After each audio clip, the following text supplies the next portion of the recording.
Мне сейчас, знаете, видео попалось, где какая-то там чиновница из Абхазии на каком-то совещании говорит о том, что нам не нужны туристы, у которых 300 рублей в кармане. А нам нужны туристы, у которых есть деньги, потому что эти туристы ничего не купят на улице. Они будут вот сидеть на своих завтраках в отеле и стоять там типа по 2 часа в очереди за соком в отеле. И тут, друзья, если честно, я охренел. Здравствуйте, друзья. Скрепного воздуха в имперскую грудь наберите. Поехали. В дожди мы ставим тазики, ведра. Почему? Потому что сказали, еще можно жить. Пригодно. Чиновник из администрации пришел, говорит, дырка в потолке. Ничего страшного, тазик вот так подставьте и живите спокойно. У меня просьба по мелочам таким не беспокойте. И до сих пор на печном отоплении? Да, до сих пор на печном отоплении. Рубите? Да, покупаемся. Туалет на улице. И туалет на улице до сих пор? Все так же. Некогда просто газ подвести, канализацию дома сделать. Сначала ж надо Европу отопить российским газом, чтобы не замерзли. Потом надо порядок на Украине навести. А мы как-нибудь так дровами натопим, на ведро сходим. Страшно, вот представляете, спим и думаем, не дай бог вот это все развалится сейчас. То есть вот туалет на замочке, да? Деревянный туалет. Прям настоящий туалет, да? Байден, ну как тебе не стыдно, а? И ты после такого еще переизбираться собрался? Ну то есть люди ходят на ведро и выносят или вот так. А здесь что это у вас? Сарай? Дрова. Крыльцо держится, вот на этом кирпиче, кирпич уйдет, все. Весь дом у нас так, и окна. Весь дом ведет вообще. Я полы выравнивал, не выравнивался, бесполезно. Печка. Как говорится, голь на выборке хитра, вот пришлось постелить вот это вот. А это зачем постелили? Тепло как-то сохранить, зимой же надо жить человеку. Девушка, что за вопросы? Мы же не хотим замерзнуть, как эти европейцы. Ну вот смотрите. Смотрим. Аккуратно, просто ходите аккуратно. Ой, да. Вот здесь мы упали у нас, в принципе, перекрытие, вон она упала под лестницей, о которой мы говорили. Так у вас лестница упала, смотрите. У нас все упало. Все упало, а рейтинг доверия россиян к Путину стабильно сохраняет высокие показатели. Не смеетесь? Не смешно. Это Россия.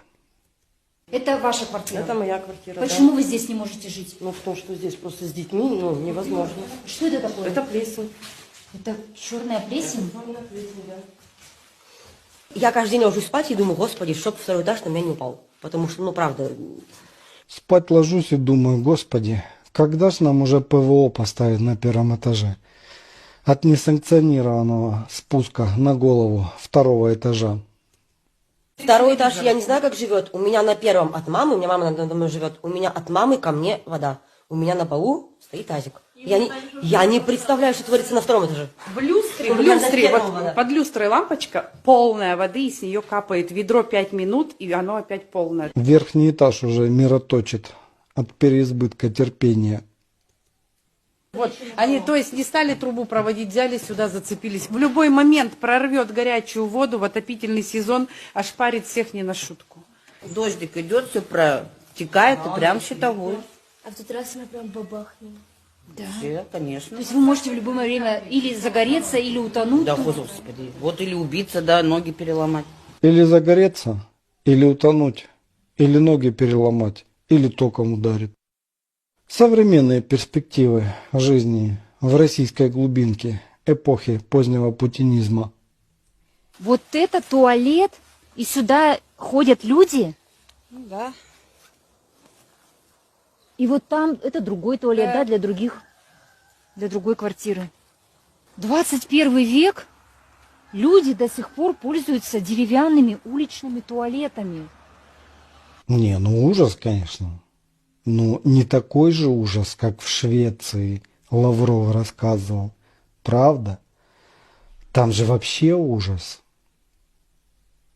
Это что-то запредельное. Печное отопление, туалет на улице. Пойдемте, мы нет колодец воды. могу показать. Колодец есть. Был колодец, он развалился весь. Колодец? Да, сейчас.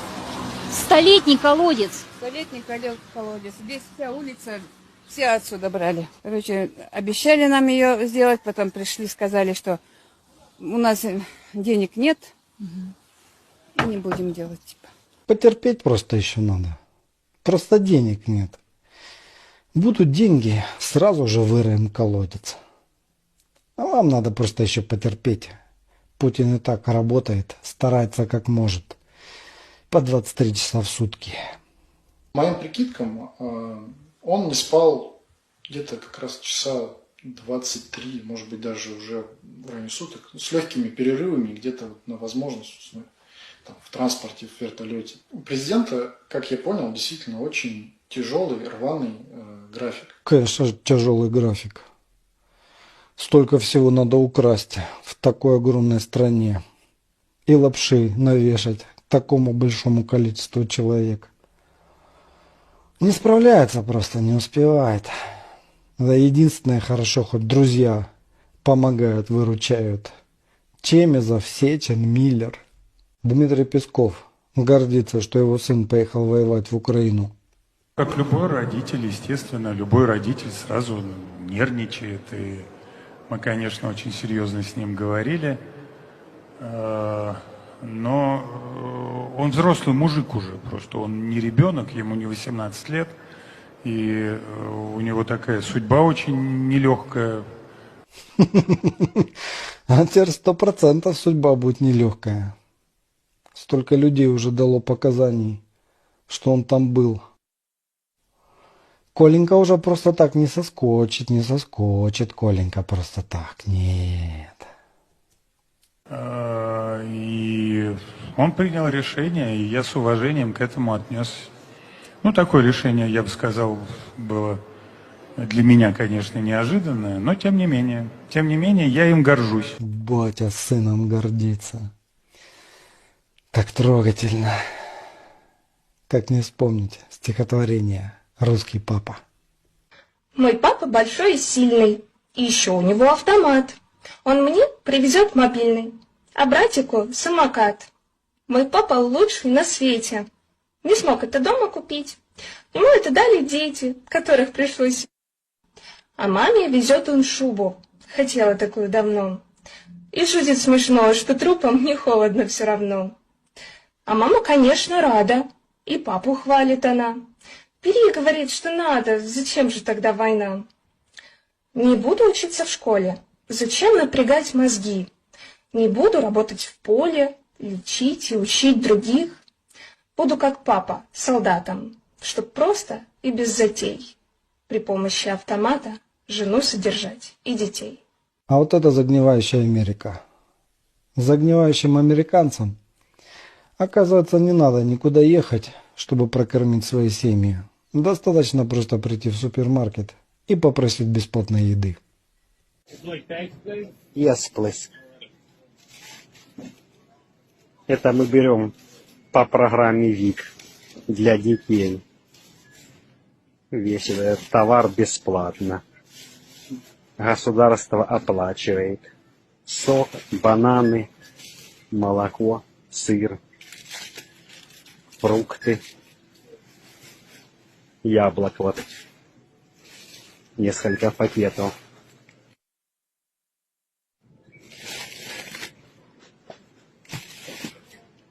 Это американский супермаркет. Дали мне вот такой километровый чек. И все, что в этом чеке, все бесплатно. Вот. А у вас в России дают такие чеки километровые? И все бесплатно. В России, в супермаркете, бесплатно. В путинской России в супермаркете бесплатно могут только нахамить. Топ 3 мест, куда я бы не хотела возвращаться. Привет, подписчики, меня зовут Настя, я посетила 39 стран. И это мой топ 3 мест, куда я бы не хотела возвращаться. Он абсолютно субъективен, я не хочу никого обидеть, и это чисто мои впечатления. Первое место – это, конечно, Абхазия. Особенно после последних высказываний. То есть Нам такой турист, я считаю, Мне не кажется, нужен. уже все напихали в панамку этой тети, и поэтому добавить мне особо нечего, кроме того, что это грязь, антисанитария и отсутствие сервиса. Кстати, когда мы были в Абхазии, в первый день мою подругу сбила машина, нас привезли в больницу, и все, что ей могли там предложить, это бинты, зеленка и совет побольше купаться в море. В принципе, на следующий день мы вдвоем с ней схватили кишечную палочку, и выражение «срать с горы» приобрело для нас сакральный смысл. Второе место занимает Дагестан. Да, я знаю, возможно, в меня сейчас полетят тапки, но, честно, мне Дагестан абсолютно не понравился. Потому что в целом, по впечатлению, для меня Дагестан это было чуть более причесанная Абхазия. Да, красивые виды, но такая же грязь, антисанитария. Плюс еще нам не повезло с погодой, ну, в хорошем смысле, потому что мы приехали в самую жару. Везде висели плакаты о том, что нужно ходить полностью покрытой. Ну и, конечно же, выслушивать о том, что Дагестан это не Россия, было немножко странно. Третье место – это Марокко. Если вы ожидаете в Марокко увидеть это или, может быть, вот это, то знайте, там этого нет. И даже саиды не ходят там, соря деньгами и выискивая свою жади. Все, что есть в Марокко, это грязь, вонь и антисанитария. Единственный чистый город в Марокко – это Рабат, ну потому что столица и как бы положение обязывает. И единственное место, из-за чего реально я бы хотела вернуться в Марокко, это пустыня Сахара, потому что ради ее видов я готова проехать по серпантину, потерпеть грязь и прочее, чтобы увидеть эти прекрасные закаты.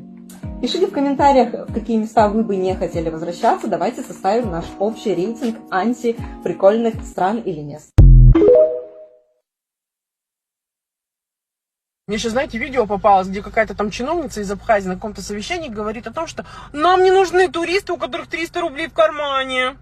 А нам нужны туристы, у которых есть деньги, потому что эти туристы ничего не купят на улице. Они будут вот сидеть на своих завтраках в отеле и стоять там типа по 2 часа в очереди за соком в отеле. И тут, друзья, если честно, я охренела. Угу, прикиньте. Ну... А теперь слушаем внимательно и вникаем в суть. По странному стечению обстоятельств, каждый последующий император России уезжал в путешествие. А как вы думаете, куда? Да в путешествие по Европе, конечно. Куда же он еще мог ехать? Там совершенно случайно знакомился со своей будущей женой и привозил ее к российскому трону. Ну а как по-другому? Ну не жениться же немцу на россиянке. Они-то кровь мешать не хотели и выбирали только своих. И вот они, наши барышни, привезенные уже немецкими правителями, становятся у трона. Давайте же поближе с ними познакомимся. Кто они? Почему они у нас? Как они хотя бы выглядели? Давайте, чтобы это не было голословно. Итак, сначала. Вот она, та женщина, та последняя русская, которая была у трона. Евдокия Лопухина. Это ее бросил Петр Великий. Это ее он обменял на европейскую женщину. Вот на эту.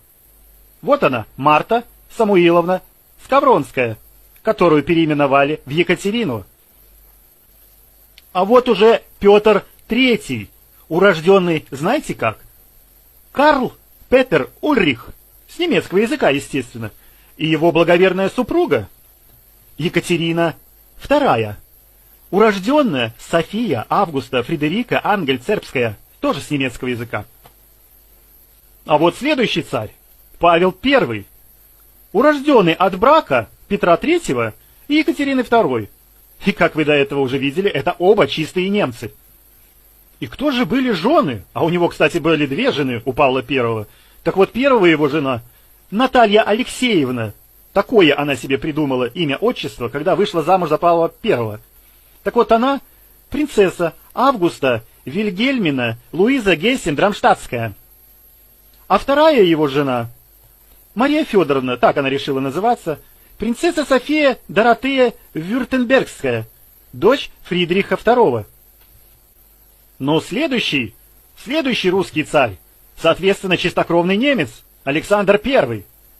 В женах у него Елизавета Алексеевна, такое хорошее русское имя-отчество.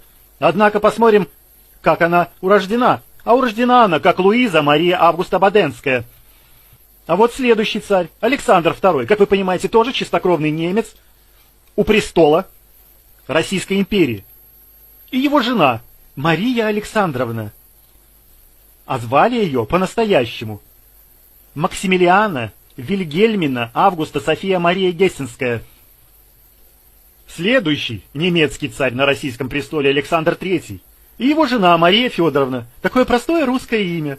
Они любили брать русские красивые имена. А кто же она по рождению? А по рождению она Мария София Фредерика Дагмар. Ну как вам вообще события? Мне очень нравится, что происходило. А может быть и сейчас происходит. Царь Николай I, царствовавший перед царем Александром II, и его супруга Александра Федоровна. Тоже красивое русское имя. А урожденная принцесса Фредерика Луиза Шарлотта Вильгельмильна, прусская. Ну и наконец-таки, последний царь Российской империи, Николай II, и его благоверная супруга Александра Федоровна. Как-то они не разнообразили свои имена. Но при рождении наша Александра Федоровна, принцесса Виктория Алиса Елена Луиза Беатрис Гессерн-Дармштадтская. Конечно, из истории мы знаем, какое огромное количество войн вела Российская империя. А кто посылал на войну граждан России? Кто объявлял всеобщую воинскую повинность? Немцы. Да, именно немцы у трона отправляли русских людей на войну. Немцы у власти посылали гибнуть славян за великую державу. Если они прятались под чужими русскими именами и отказывались от католического вероисповедания, принимали крещение, то что можно было ожидать от таких людей? Миллионы русских гибли по приказу немецких правителей во все века. А теперь подойдем к самому главному вопросу, который я хотел бы вам раскрыть. Итак, зачем нужно было отменять крепостное право на Руси и кому это было выгодно? Мы прекрасно теперь понимаем, что находились в то время под руководством немецких властителей. И что же они? Как они решали свои вопросы для собственного обогащения, жертвой России? Смотрите, ведь никто не ответил на вопрос, из-за чего была продана Аляска. Ну по какой такой причине Россия вдруг взяла и отдала Аляску Соединенным Штатам? А ведь сделку подписали в 1957 году. Во главе государства российского на то время стоял немец, как мы уже знаем, Александр II. Продажа официально состоялась в момент перевода США денег 7,2 миллиона долларов США в 1867 году. То есть подписали мы договор на 10 лет раньше. Уже тогда Аляску заранее Александр II продал американцам. Почему он такой щедрый? Что случилось? Ну какая причина была в продаже Аляски, ведь никто не знает. А может быть просто давайте продадим что-нибудь ненужное. И продали. Ведь не немецкие же земли продали. Что же еще произошло в начале царствования Александра II? А вот, кстати... Мне сейчас, знаете, видео попалось, где какая-то там чиновница из Абхазии на каком-то совещании говорит о том, что нам не нужны туристы, у которых 300 рублей в кармане. А нам нужны туристы, у которых есть деньги, потому что эти туристы ничего не купят на улице. Они будут вот сидеть на своих завтраках в отеле и стоять там типа по 2 часа в очереди за соком в отеле. И тут, друзья, если честно, я охренела. Угу, прикиньте, ну им не нужны вот такие вот туристы. А что вы сделали для того, чтобы люди, которые привыкли ездить в Турцию, в Египет, я не знаю, в Таиланд, на Мальдивы или еще куда-то, где все включено, где хорошие классные условия и так далее, что вы сделали для того? Вы живете в какой-то Савдепе и застряли в 1970 году, 80-м. Человек, который привык ездить там в Египет, в Турцию там, или еще куда-то, он к вам не приедет, он не захочет спать на застиранных простынях, на продавленных матрасах и так далее, мыться холодной водой. Чем вы можете уже искушенного туриста-то удивить-то, собственно говоря, когда люди привыкли есть там всякие там... А теперь слушаем внимательно и вникаем в суть. По странному стечению обстоятельств, каждый последующий император России уезжал в путешествие. А как вы думаете, куда? Да в путешествие по Европе, конечно. Куда же он еще мог ехать? Там совершенно случайно знакомился со своей будущей женой и привозил ее к российскому трону. Ну а как по-другому? Ну не жениться же немцу на россиянке. Они-то кровь мешать не хотели и выбирали только своих. И вот они, наши барышни, привезенные уже немецкими правителями, становятся у трона. Давайте же поближе с ними познакомимся. Кто они? Почему они у нас? Как они хотя бы выглядели? Давайте, чтобы это не было голословно. Итак, сначала. Вот она, та женщина, та последняя русская, которая была у трона. Евдокия Лопухина. Это ее бросил Петр Великий, это ее он обменял на европейскую женщину. Вот на эту. Вот она, Марта Самуиловна Скавронская, которую переименовали в Екатерину. А вот уже Петр III, урожденный, знаете как? Карл Петер Ульрих, с немецкого языка, естественно, и его благоверная супруга Екатерина II, урожденная София Августа Фредерика Ангельцербская, тоже с немецкого языка. А вот следующий царь, Павел I, урожденный от брака Петра III и Екатерины II. И, как вы до этого уже видели, это оба чистые немцы. И кто же были жены? А у него, кстати, были две жены у Павла I. Так вот, первая его жена, Наталья Алексеевна, такое она себе придумала имя, отчество, когда вышла замуж за Павла I. Так вот, она принцесса Августа Вильгельмина Луиза Гессен-Драмштадтская. А вторая его жена, Мария Федоровна, так она решила называться, принцесса София Доротея Вюртембергская, дочь Фридриха II. Но следующий русский царь, соответственно, чистокровный немец, Александр I. В женах у него Елизавета Алексеевна, такое хорошее русское имя-отчество. Однако посмотрим, как она урождена. А урождена она, как Луиза Мария Августа Баденская. А вот следующий царь, Александр II, как вы понимаете, тоже чистокровный немец, у престола Российской империи. И его жена, Мария Александровна. А звали ее по-настоящему Максимилиана Вильгельмина Августа София Мария Гессенская. Следующий немецкий царь на российском престоле Александр III. И его жена Мария Федоровна. Такое простое русское имя. Они любили брать русские красивые имена. А кто же она по рождению? А по рождению она Мария София Фредерика Дагмар. Ну как вам вообще события? Мне очень нравится, что происходило. А может быть и сейчас происходит. Царь Николай I, царствовавший перед царем Александром II. И его супруга Александра Федоровна. Тоже красивое русское имя. А урожденная принцесса Фредерика Луиза Шарлотта Вильгельмильна, прусская. Ну и наконец-таки, последний царь Российской империи, Николай II, и его благоверная супруга Александра Федоровна. Как-то они не разнообразили свои имена. Но при рождении наша Александра Федоровна, принцесса Виктория Алиса Елена Луиза Беатрис Гессен-Дармштадтская. Конечно, из истории мы знаем, какое огромное количество войн вела Российская империя. А кто посылал на войну граждан России? Кто объявлял всеобщую воинскую повинность? Немцы. Да, именно немцы у трона отправляли русских людей на войну. Немцы у власти посылали гибнуть славян за великую державу. Если они прятались под чужими русскими именами и отказывались от католического вероисповедания, принимали крещение, то что можно было ожидать от таких людей? Миллионы русских гибли по приказу немецких правителей во все века. А теперь подойдем к самому главному вопросу, который я хотел бы вам раскрыть. Итак, зачем нужно было отменять крепостное право на Руси и кому это было выгодно? Мы прекрасно теперь понимаем, что находились в то время под руководством немецких властителей. И что же они? Как они решали свои вопросы для собственного обогащения, жертвуя России? Смотрите, ведь никто не ответил на вопрос, из-за чего была продана Аляска. Ну по какой такой причине Россия вдруг взяла и отдала Аляску Соединенным Штатам? А ведь сделку подписали в 1957 году. Во главе государства российского на то время стоял немец, как мы уже знаем, Александр II. Продажа официально состоялась в момент перевода США денег 7,2 миллиона долларов США в 1867 году. То есть подписали мы договор на 10 лет раньше. Уже тогда Аляску заранее Александр II продал американцам. Почему он такой щедрый? Что случилось? Ну какая причина была в продаже Аляски, ведь никто не знает. А может быть просто давайте продадим что-нибудь ненужное. И продали. Ведь не немецкие же земли продали. Что же еще произошло в начале царствования Александра II? А вот, кстати...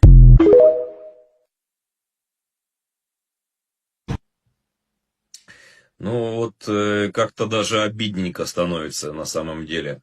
Одни там море выкопали, другие, значит, прямые потомки Адама и Евы, и райский сад был, сами знаете, на территории какой страны.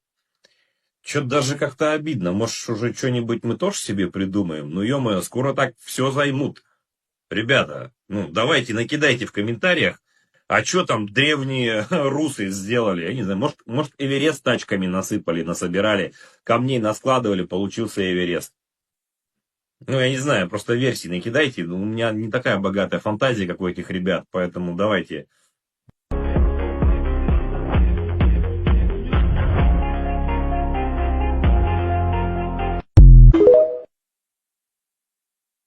Да после того, как интернет заполонили видео урезки насчет местной чиновницы, которая сказала про дошираки, я скажу по-своему. Вот вся, получается, польза этих дошираков. Мусорный контейнер стоит буквально здесь 20-30 метров, а по всему пляжу дошираки, любимые некоторыми людьми, туристами, которые до контейнера никак не дойдут, пиво, которое мы каждый день убираем. Вот, в общем, потом нас в комментариях еще и обвиняют, что мы, оказывается, не гостеприимные, что мы злые. Да после того, как интернет заполонили видео урезки насчет местной чиновницы, которая сказала про дошираки, я скажу по-своему. Вот вся, получается, польза этих дошираков. Мусорный контейнер стоит буквально здесь 20-30 метров, а по всему пляжу дошираки, любимые некоторыми людьми, туристами, которые до контейнера никак не дойдут, пиво, которое мы каждый день убираем. Вот, в общем, потом нас в комментариях еще и обвиняют, что мы, оказывается, не гостеприимные, что мы злые. Да после того, как интернет заполонили видео урезки насчет местной чиновницы, которая сказала про дошираки, я скажу по-своему. Вот вся, получается, польза этих дошираков.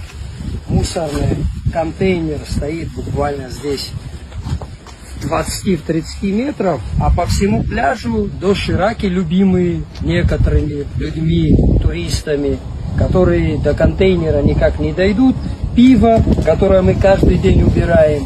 Вот, в общем, потом нас в комментариях еще и обвиняют, что мы, оказывается, не гостеприимные, что мы злые.